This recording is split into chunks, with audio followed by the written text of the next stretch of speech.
We are still, as a global surface species, still dealing with karma that was created 54 million years ago, when a concept of a timeline manipulation was introduced here, and people began going back deep into our history to create a brand new first species.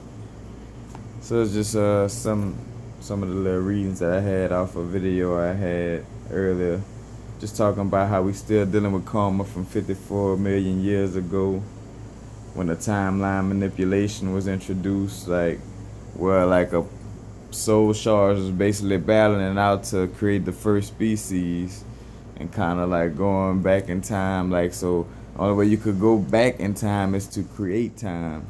So whichever like species was how could I say, whatever soul shard was trying to create the first species, they were the ones trying to create that timeline manipulation, like, and create time so they could go back and create a first species. I know it sounds confusing, but just stay with me. So our DNA would look completely different. At the same time, we had shared our DNA to many other galaxies and universes. Once that happens, it allows a being to incarnate, in the bodily form, in the physical, into a technology to gain access to the Akashic records.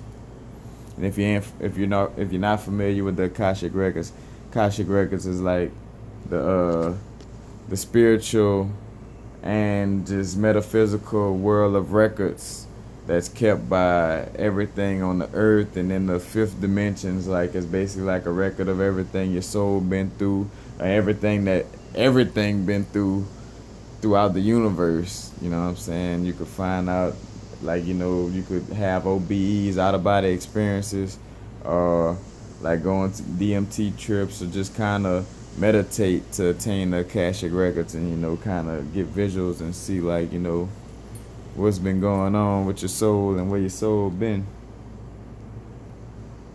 So where was I? Started to pass it over. So our DNA would look completely different. At the same time, we had shared our DNA to many other galaxies and universes. Once that happens, it allows a being to incarnate, in bodily form, into a technology to gain access to the Akashic records. If a fundamental part of that DNA is removed and suddenly does not exist in the entire existence of the universe, all those beings who technology is based off that lose their experience. That's known as an uncreational event. So it was like kind of like going back to the back in time thing. Like, if the fundamental part of your DNA is removed from existence, then it removes the entire existence of, of you being in the universe. Or put it like this, it removes the existence of all those beings who technology is based off of that. They lose their experience. So one little piece of your DNA, somebody takes away from it back in time, it takes away from the whole human experience, and that could throw everything off. And that got to do with the people who was trying to, manipulate the time to create the first species. And it's known as an uncreational event. That uncreational event reached out beyond one planet that affected millions of other planets, which actually uncreated the universe. And this is the karma that Earth and 65 other planets are dealing with right now. So that uncreational event, that karma, like, from that event, like, Earth and 65 other planets are still dealing with karma from that situation. How timeline manipulation or timeline genocide created vast amounts of karma. So much that the universal law of karma is no longer going to be used anymore because it was abused so badly previously. So, like, all these beings who were trying to timeline manipulate and do things. Hold on just a sec.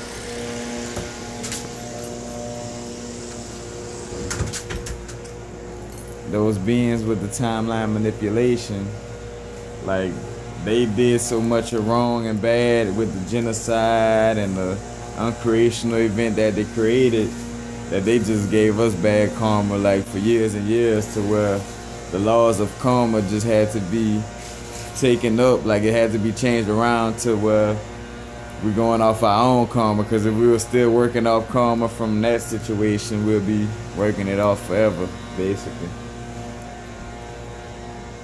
The Anunnaki were lured here to Earth.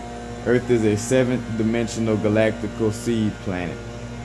Earth as a being lived in other universes, all the other 16 universes that were incarnated in this bubble of universal realities. She was billions of different beings and multiple soul shards, until she decided that she was going to do something that the universe never done before. There were thousands of others in other universes who wanted to make a seed planet.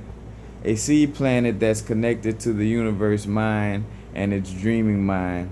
That means you can see new planets and new places come into existence as the universe expands. So basically, Earth wanted to become a seed planet. You know what I'm saying? A seed planet is connected to the universe's mind. So just picture the universe's dreaming mind. So everything that you see on Earth is like a personification of all the different species of soul shards creating reality. You know what I'm saying? I know it's kind of hard to wrap your brain around it, but you know, like this are all things, you know what I'm saying, that a seed planet is capable of. And that's why, like, it seems like the Earth is the only planet with life, but it's more of like, because this is where the, you know what I'm saying, the universe gets to manifest itself, you know what I'm saying, into a human experience, you know. That's kind of like what we're going through now, basically. Earth centralized itself, then built a housing around itself. So, you know what I'm saying, that's why you got the crust, you know what I'm saying. The Earth is a living thing, like that's a consciousness deep inside the Earth. Matter of fact, that's why indigo kids and rainbow kids and star and, you know, yeah, and star kids are being born, because it's like the Earth consciousness. It's like you, when we are having a bad, like, thought eating away at us, we create good thoughts to kill those bad thoughts, or to take away the bad thoughts. It's basically what the Earth's consciousness is doing right now. Like all the bad things that humans do in the way of living that's killing the Earth, the Earth is trying to get rid of that by creating indigo kids, you know what I'm saying, to take away from, you know what I'm saying, that stupidity, to create a more habitable planet, you know, like. Yeah, but it's a part of consciousness. So basically, me being an indigo kid is a part of the Earth's consciousness. I am Earth's conscious, and I am presence. I am being. That's where we get all back to, you know, being one with everything. But I know this kind of somewhat of a tease, but I'm gonna stop this video right here. I'm gonna mark down where I stopped at. You know, we'll continue. Just a little bit of information. You know, this is esoteric information too, so. You know, it's kind of like spirit science. You know, you have to be open-minded, you know what I'm saying, and do research and really understand this, you know, with an open mind to, you know, to really dig it. But I mean, from what I get from it, I believe in it. Like, you know what I'm saying, about, I feel like 80% of the information I just told y'all is real. Like, I feel like to a certain extent it may be interpreted different, you know, depending on who hands it touch, but for the most part, you know, there's real information about how we dealing with karma from over 65 million years, and how Earth is a seed planet, and Earth been all kind of different soul shards until it decided to be a seed planet, you know, for the universe to personify its mind and dreams, you know what I'm saying. But I'll stop right there. Peace, shalom. Happy now, you know what I'm saying? Y'all do y'all esoteric and spiritual research, you know what I'm saying? Find videos on YouTube, you know, along with mine, you know, that may be helpful with information. Happy now.